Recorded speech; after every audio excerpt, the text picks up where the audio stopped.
tudo, conhece tudo, isso é óbvio, mas que o Senhor Deus use da infinita compaixão dele para conosco. E as nossas orações são para apresentar a Deus a nossa honra a Ele, apresentar a Ele nosso louvor, apresentar a Ele a nossa adoração, o nosso culto, e para colocar para o Senhor Deus o quanto nós precisamos dele. Então eu quero convidar você, meu irmão, minha irmã, você que está aí me ouvindo, convido você para nós juntos termos um tempo de oração. Vamos falar com Deus.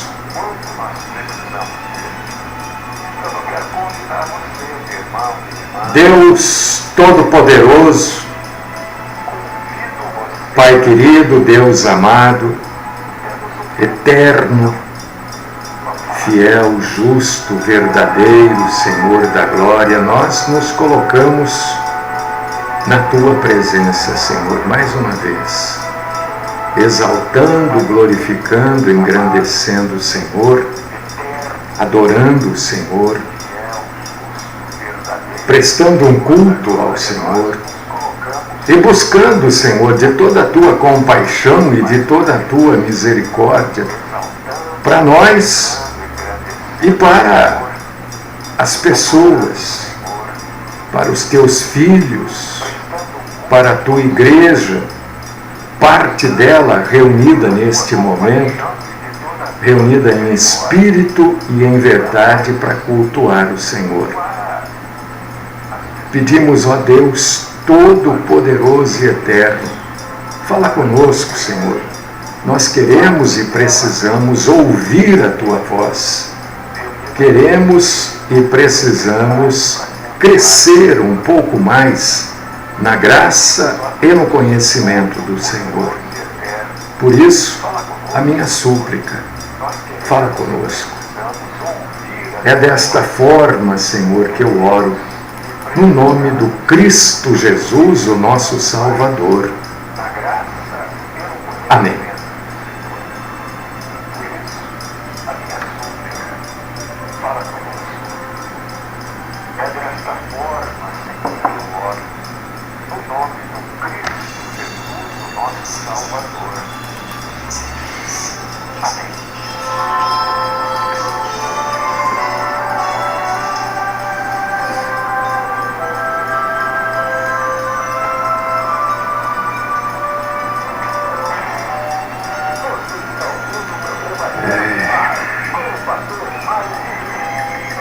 Irmãos amados e irmãs queridas, eu quero convidar vocês para a gente abrir a Bíblia aqui no Evangelho escrito por Mateus, inspirado pelo Espírito Santo, mas escrito pelo homem Mateus, né? Mas foi inspirado pelo Espírito Santo. Não poderia.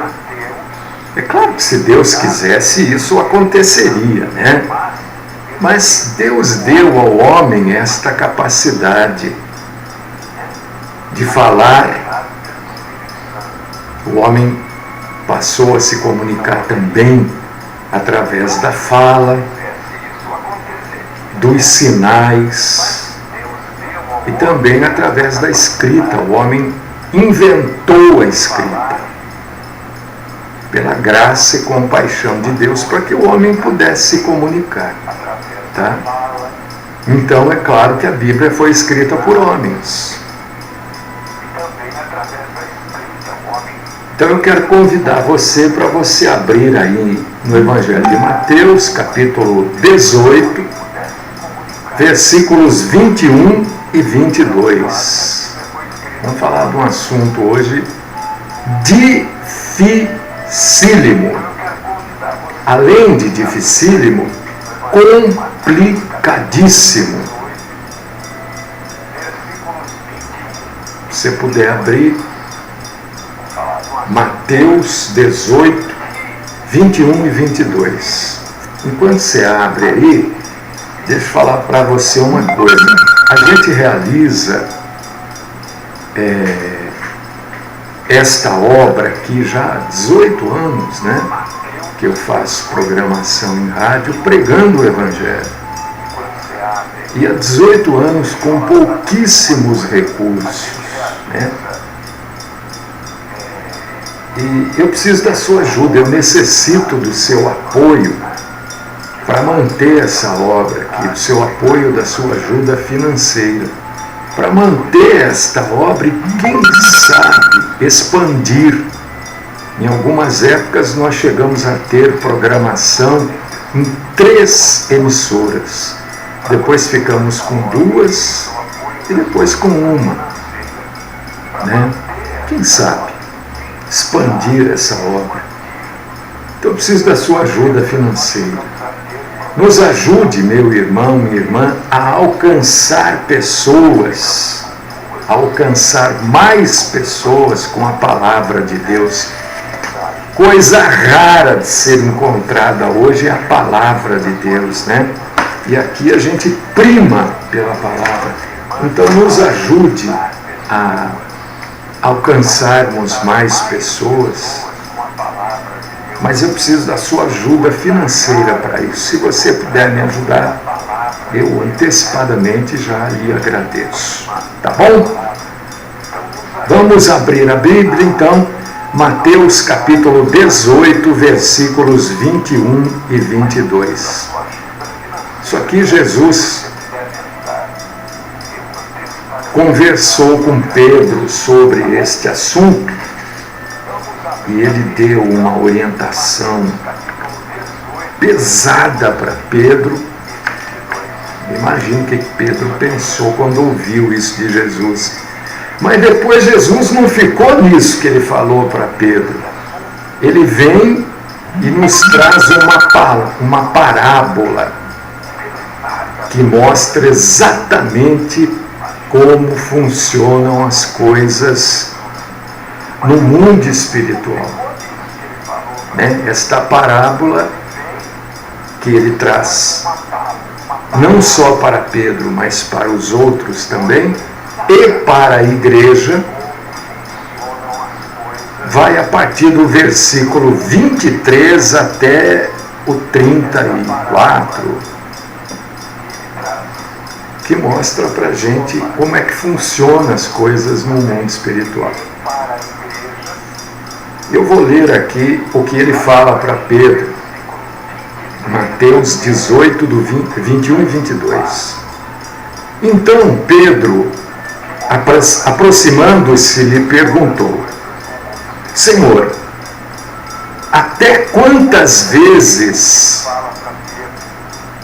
meu irmão pecará contra mim que eu lhe perdoe? Até 7 vezes? Respondeu-lhe Jesus: Não te digo que até 7 vezes, mas até 70 vezes 7.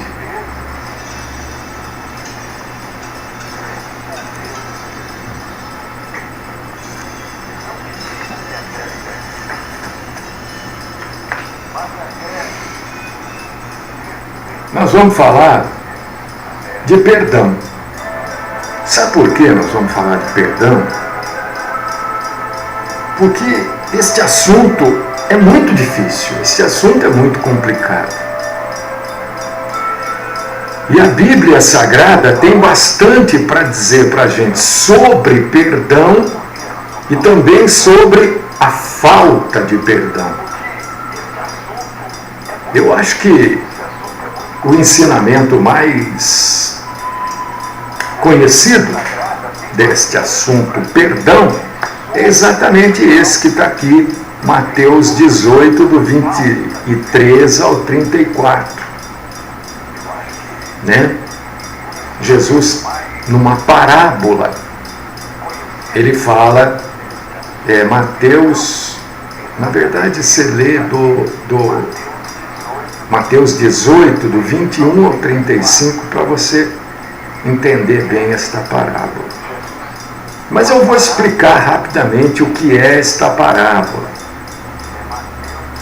Jesus conta nesta parábola um rei que perdoa uma grande dívida, uma dívida que, segundo a gente entende, ela nunca poderia ser paga de um dos seus servos. O rei perdoa. Mais tarde, esse mesmo servo que teve a sua dívida perdoada se recusa a perdoar a pequena dívida de um outro homem.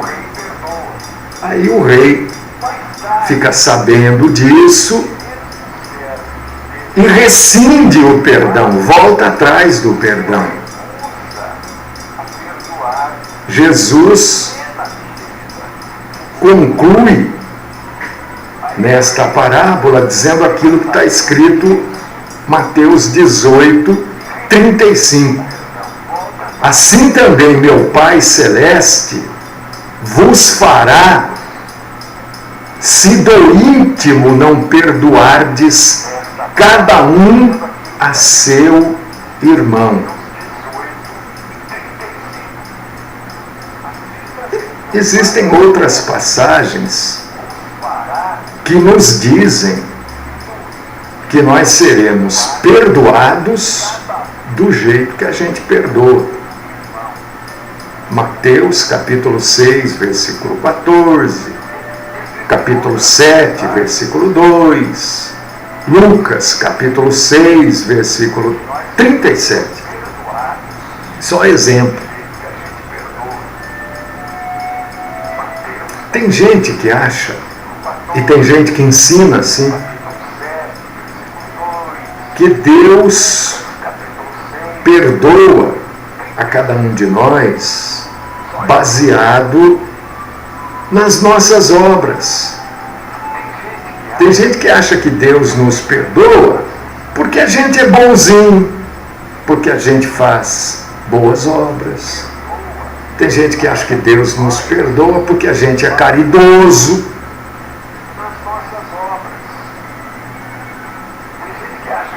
Deixa eu dizer uma coisa para você. Salvação e perdão são fundamentos da obra redentora de nosso Senhor Jesus Cristo na cruz do Calvário. Então, salvação e perdão dependem exclusivamente da cruz do Calvário. Não é por causa de boas obras. Não é porque a gente é bonzinho, não é porque a gente é caridoso. Olha, ele tirava a roupa do corpo e dava para a pessoa. Isso não leva ninguém à salvação e nem ao perdão. Isto pode demonstrar que a pessoa é salva, mas também pode demonstrar que ela apenas é boazinha. E isso não salva e não perdoa ninguém. Então, a salvação e o perdão dependem do Calvário. Mas estas nossas ações podem demonstrar o quanto nós conhecemos, entendemos e temos da graça de Deus. Podem, mas não necessariamente. Porque, na verdade, meus ouvintes, irmãos e irmãs, nós somos completamente indignos. Nós não temos nada que nos justifique, a não ser e exclusivamente Jesus Cristo, que escolheu pagar o preço pelos nossos pecados e para nos dar o perdão. E isso é bíblico. isto é doutrina bíblica, isto é ensinamento bíblico que você pode ler em Romanos capítulo 5, versículo 8. A gente recebe que devemos dar. A gente, olha, presta atenção nisso. A gente recebe e deve dar graça. A gente recebe graça de Deus e devemos dar graças aos outros. Porque tudo, absolutamente tudo, qualquer coisa que você pensar é pela graça. Pensa aí qualquer coisa. É pela graça. Pode pensar outra coisa. É pela graça. Então tudo é pela graça. E quando a gente lê esta parábola, Mateus 18, do 21 ao 35, a gente fica meio bravo, não fica? Lendo esta palavra, com este servo que teve a sua dívida impagável perdoada e depois se recusou a perdoar uma dívida menor depois de ter sido perdoado de uma dívida que ele mesmo não ia conseguir pagar. A gente não fica meio bravo com esse servo do rei? Mas, quando a gente se recusa a perdoar alguém, nós agimos exatamente como este servo do rei agiu. Não agimos diferente, não agimos exatamente igual. Quando a gente se recusa a perdoar alguém, por qualquer motivo que seja, nós passamos a ser o servo do rei que teve a dívida impagável perdoada e depois não perdoou a dívida daquele que lhe devia.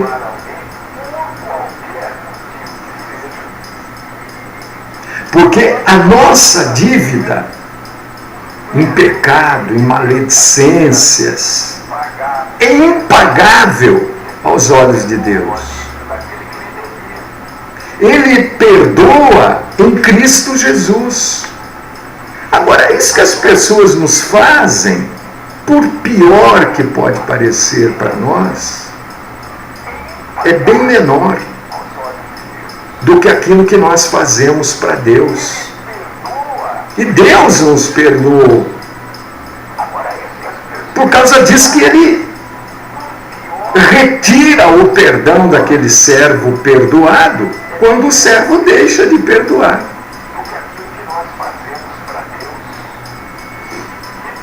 Quando a gente não perdoa, a gente não promove a justiça. Porque a nossa falta de perdão transforma-se num negócio chamado amargura.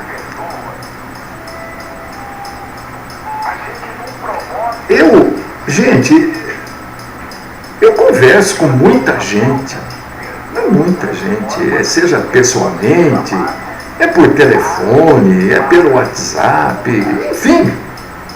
E o que eu tenho observado em mim também, não pensa que é só nos outros, não, eu também tenho problemas. Tenho problemas sérios, dificuldades seríssimas. Mas eu tenho observado essa coisa da amargura. As pessoas andam amarguradas, amargas, preocupadas com coisas que não aconteceram, que talvez nunca aconteçam, e muito provavelmente nunca acontecerão. As pessoas andam preocupadas, querendo uma solução para aquilo que elas ficam imaginando. olha, se acontecesse tal coisa e eu fizesse, mas isso é imaginação. Não aconteceu e provavelmente nunca vai acontecer. É uma amargura que as pessoas trazem dentro do peito, trazem no coração. E a Bíblia nos adverte contra isso.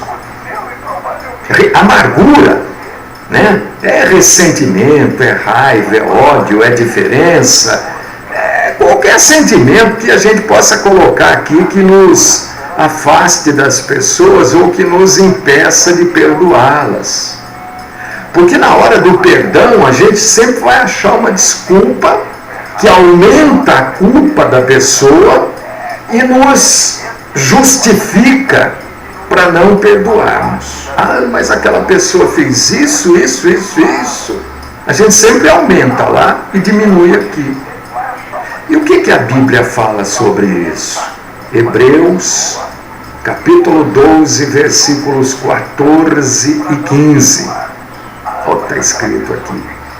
Segui a paz com todos e a santificação, sem a qual ninguém verá o Senhor.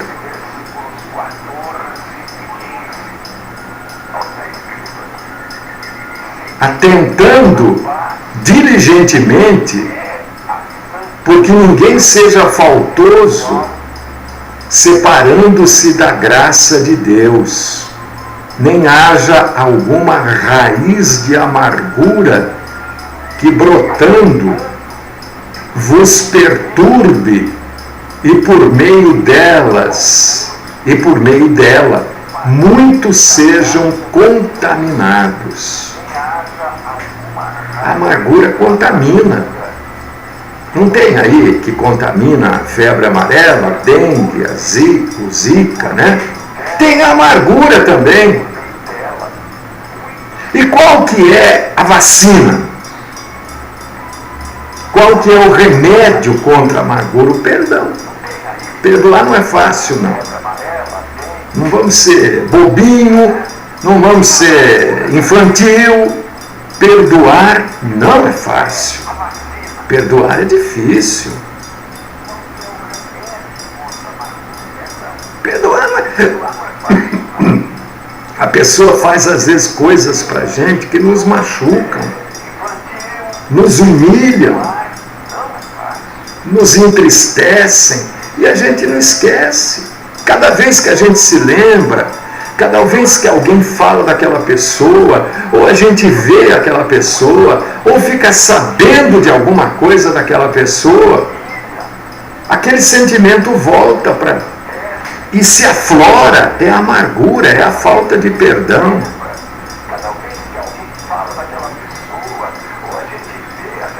Que a gente não pode esquecer, a Bíblia diz assim, em certo lugar, que a vingança pertence ao Senhor, não é? A gente se esquece, a gente quer vingar, a gente quer fazer justiça, a gente quer de alguma forma que a pessoa pague agora, já neste momento, aquilo que ela fez.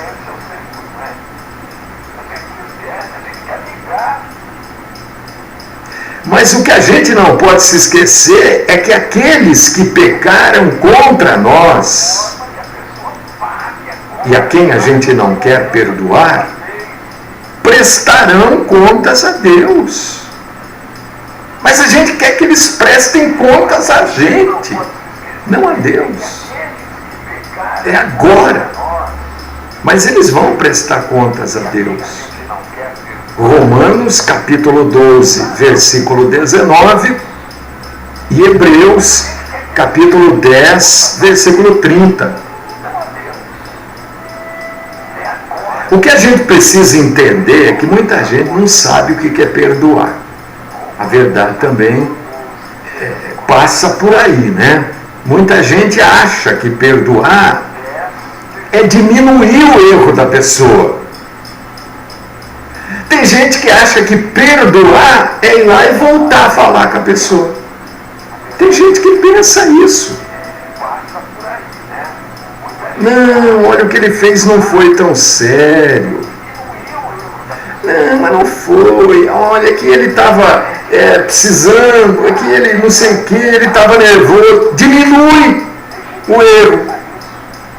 Não é isso que é perdoar. Ou então a pessoa diz assim, não, eu vou voltar a falar com ele. Acha que isso é perdoar.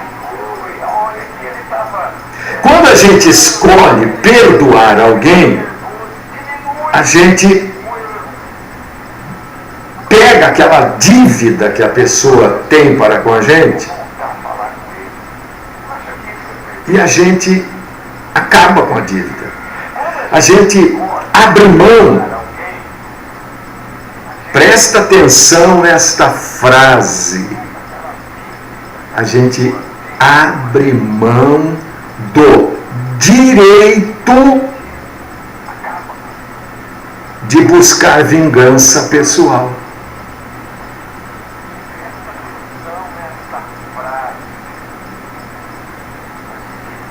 Direito. Ninguém está impedido de querer justiça, absolutamente. Em nenhum lugar da Bíblia está dizendo você não pode querer justiça. Aquele que quer justiça está com... Não, você tem esse direito. Mas o perdão é você abrir mão desse direito. Você não... É perdoar.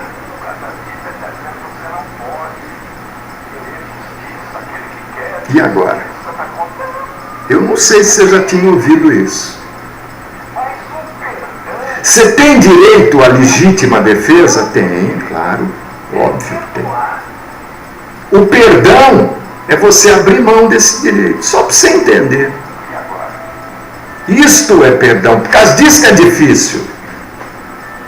Por causa disso que Pedro... Né? Quantas vezes eu tenho que perdoar? Você viu o número de vezes que Jesus disse para Pedro que ele tem que perdoar?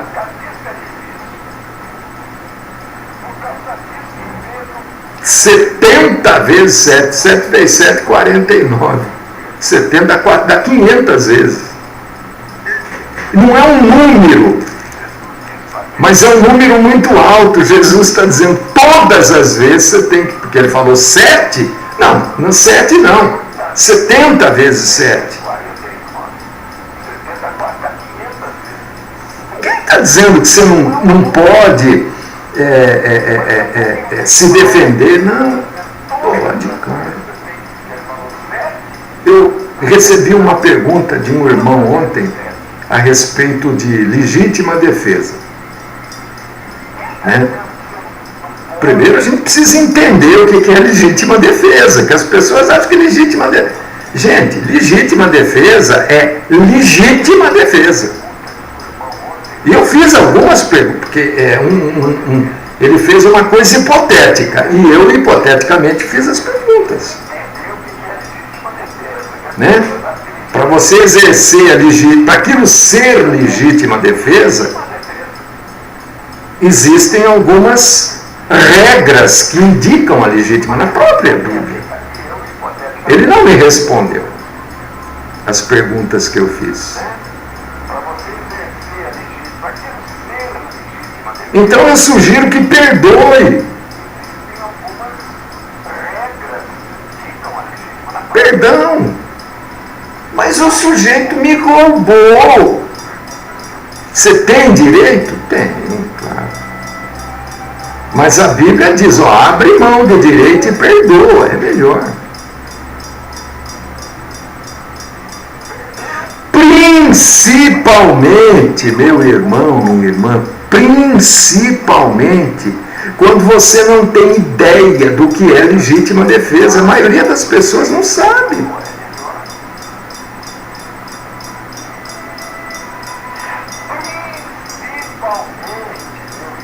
Aí você vai se condenar.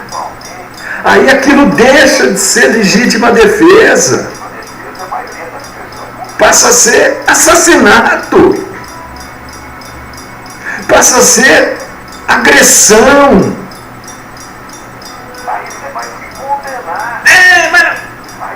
causa disso que a Bíblia diz, perdoe. Pastor, mas desse jeito. Aonde está o seu coração? Está no relógio? Está na corrente? Onde é que está o seu coração? É esta pergunta que a Bíblia diz. Onde é que está o seu coração? Essa pergunta que a Bíblia faz.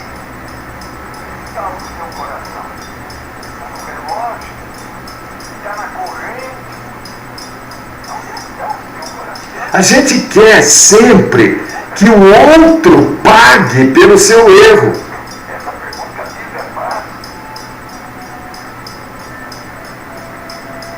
Não é isso que a gente quer? Eu falo aqui há 18 anos, gente, eu falo dessa gente que rouba nas falsas igrejas. São ladrões mesmo, né? Que a gente chama de salafrários, mercenários, e são mesmo. São mesmo. Mas então por que você não os perdoa? Porque eles continuam fazendo. Eles não deixaram ouvir a palavra, foram iluminados e deixaram de fazer. Não, eles continuam. Eles fizeram ontem, farão hoje e continuarão fazendo amanhã.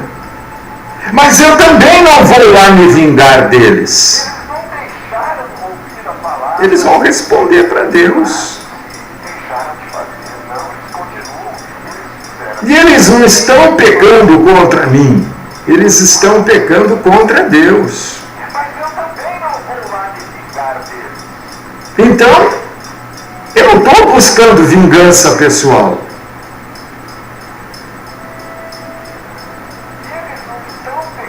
O que você precisa entender é o que é perdão. Entende? Se eu falar para você o que é você perdoar, me dá na prática um exemplo. O que você falaria? Como você agiria? Você confiaria novamente numa pessoa que lhe roubou e você perdoou? Perdão não é você voltar a confiar.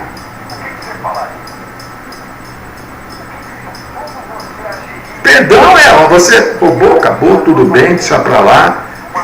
Mas eu não tenho mais negócio com você.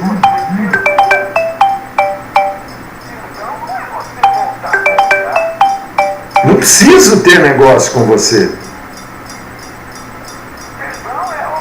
Não, perdão, as pessoas acham assim, não, o sujeito roubou lá em casa, mas eu perdoo ele, eu não vou nem na polícia fazer o boletim. Não, isso não é perdão. Isso você está livrando a pessoa das consequências do erro dela. Perdão é você não querer pegar o ladrão, linchar o ladrão. Isso é perdão. Roubou. Que infeliz. Vai ter que responder para Deus. É você não ficar com aquela coisa, com aquela amargura. É você não transformar o erro do outro num pecado na sua vida.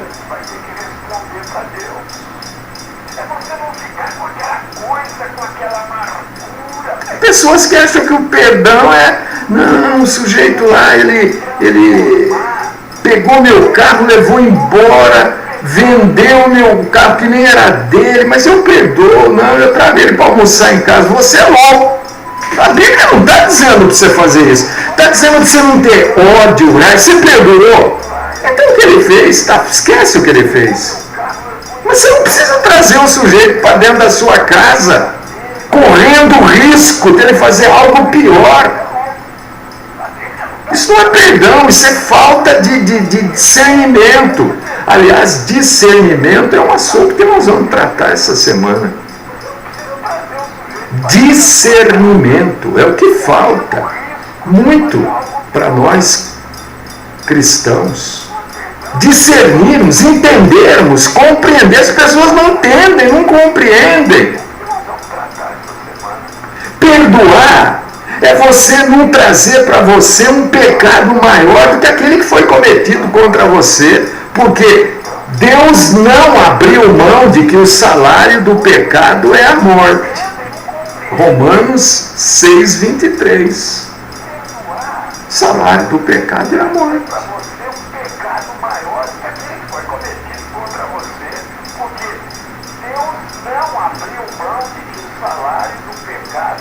O perdão de Deus nos livra da morte eterna, da separação espiritual de Deus.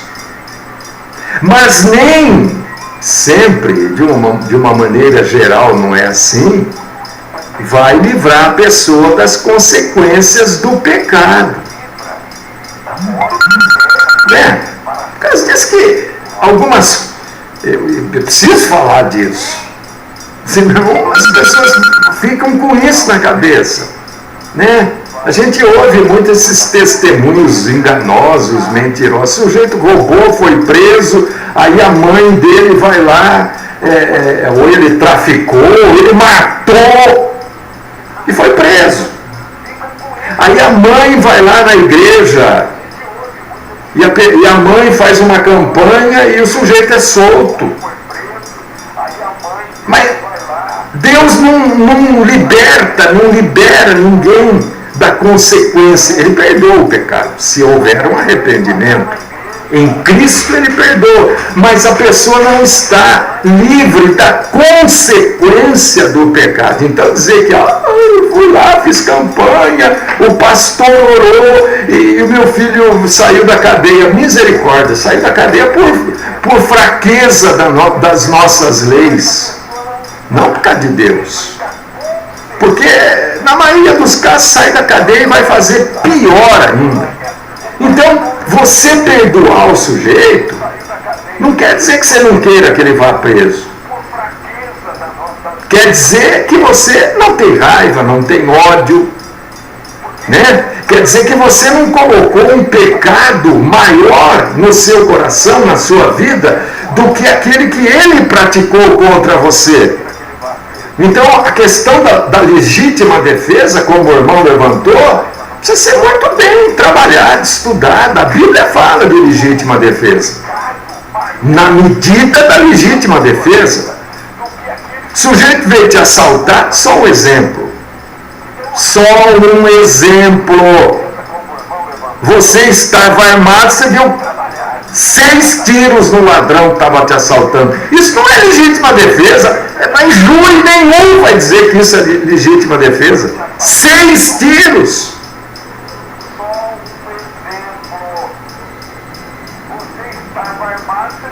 A arma que estava com você era uma arma legal ou era de essas compradas por aí com a numeração raspada? Olha, isso precisa ser levado em consideração, porque se você estava com uma arma que não é legal, você já estava errado, você já é culpado perante os homens e perante Deus.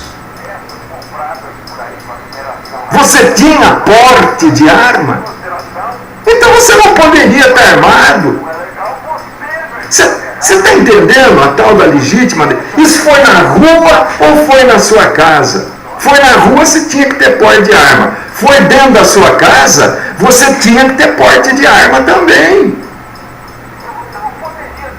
E você deu 6 tiros no cara. Que legítima defesa é essa com 6 tiros? Por causa disso que tem a tal da perícia. Aonde você atirou? A que distância você atirou?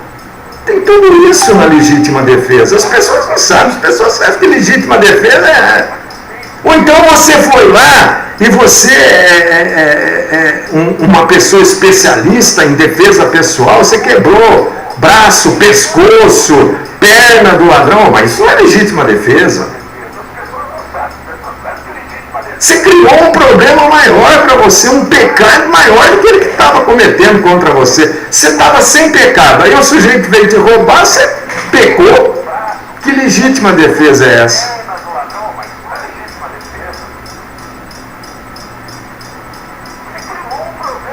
É isso que eu perguntei para ele.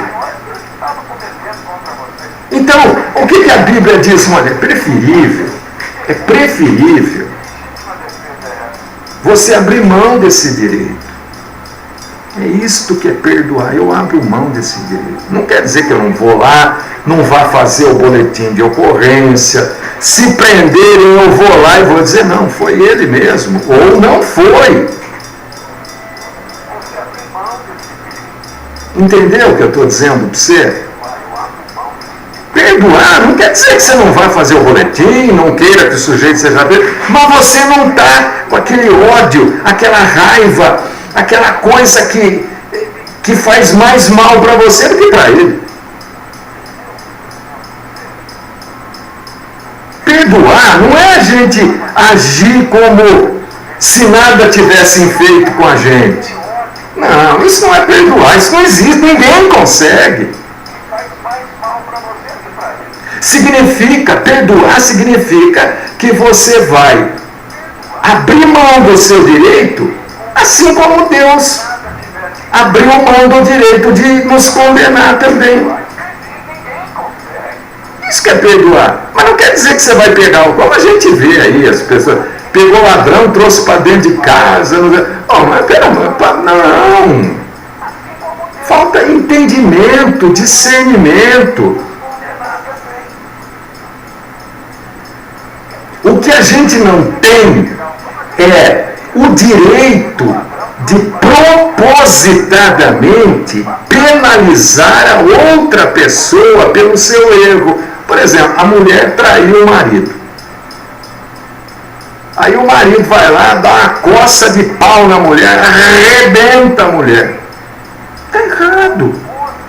Está errado, cara. Mas ele me traiu. Você entra com o pé e ela entra com o traseiro. Vai para fora, vai-te embora. Não, mas eu vou perdoar. Tudo bem, é um problema seu. Se você mandou ela embora, perdoa. Deixa ela que vai cuidar da vida dela, essa infeliz. Não queira o fim da vida dela. Não queira que ela se arrebente. Não queira que ela não consiga mais. Não, problema dela. Ou então a mulher traiu o marido traiu a mulher, a outra parte vai lá e dá 4, 5, 6 tiros, mata a pessoa, passa com o carro por cima.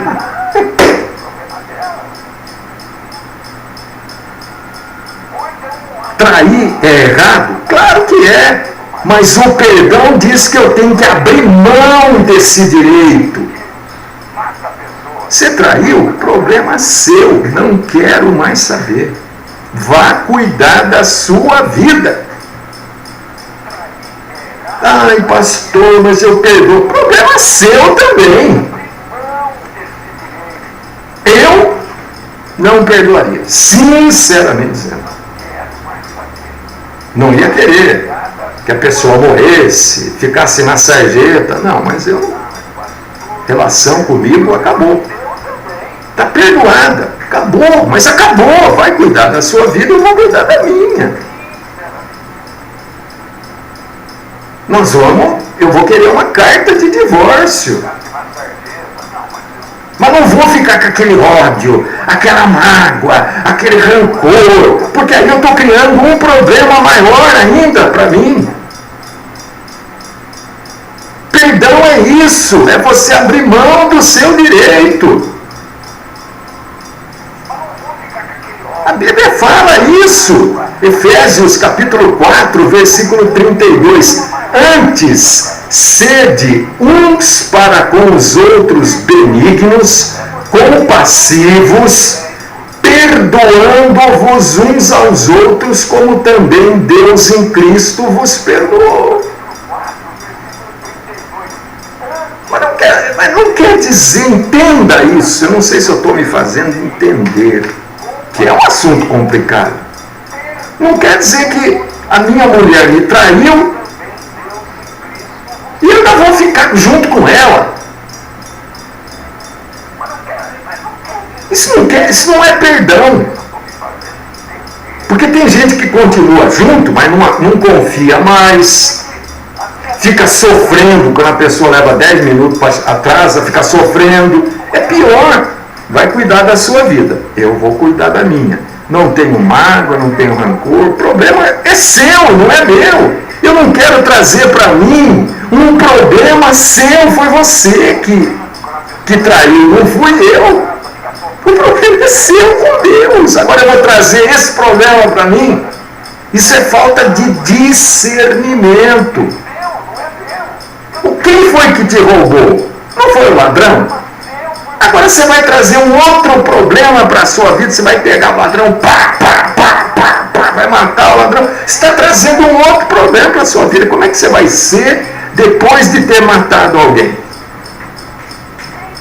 Gente, eu não sou um mel, mas eu corro por aí e tal, não sei o quê. Se eu consigo desviar o meu pezão de uma formiga, eu desvio. Imagina eu matar um ser humano. Se eu desvio o pé de uma formiga, porque eu não quero matar, se eu não vi, matei, pisei. Mas se eu estou vendo, por que eu vou pisar? Eu desvio o meu pé.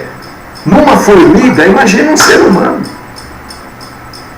Mas ele levou. Ora, o problema é dele. Mas é seu também, mas eu não pequei. Eu perdi o quê? Um óculos, um relógio, sei lá. Agora, ele vai responder isso para Deus. Eu vou criar um problema maior para mim. Olha, eu preciso correr aqui porque o nosso tempo acabou. Perdoar é difícil. Não pensa que é fácil, é difícil. Agora, recusar-se a perdoar é desobedecer a Deus. Quando a gente diz, não, eu não perdoo. Quem perdoa é Deus, eu não perdoo. Você está depreciando a grandeza do presente que Deus te deu, porque Deus nos perdoou. Você está me ouvindo aí? Você está me vendo? Sabe por quê? Porque Deus perdoou você. E quando você diz, não, eu não perdoo, isso eu não perdoo, quem perdoa é Deus, perdão é para Deus, eu não sei o que, vai acabar aí e nós não vamos conseguir orar, né? Você está dizendo, perdoar não é grande coisa não, Deus me perdoou, mas não é grande coisa. Você está depreciando. Perdoar é difícil. Recusar-se a perdoar é desobedecer a Deus. É pecado.